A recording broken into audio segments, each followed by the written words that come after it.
దేవుడు ద్వారాలు అక్కడే పెడతాడు, కానీ ఎందుకు కనపడదో తెలుసా? మాట వినరో. మాట వింటే ఎందుకు కనపడో? చాలామంది మందిరానికి వచ్చేవాళ్ళు ఒక దౌర్భాగ్యకరమైన విషయం ఏంటంటే క్వశ్చన్లు వేస్తూ ఉంటారు.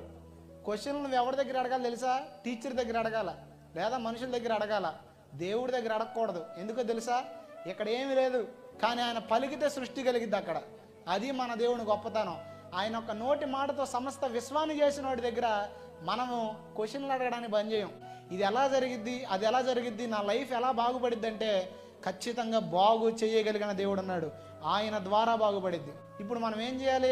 ఫస్ట్ ఐహిక విచారాలని మీకు గనక పరిస్థితులు మారాలంటే వదిలేయండి. లేదు మా పరిస్థితులు మేము ఏదైనా చేయగలం అనుకుంటే ఆలోచించుకోండి.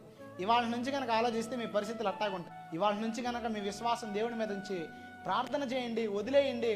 అప్పుడు ఏమైందంటే మీ పరిస్థితులు మారుతాయి.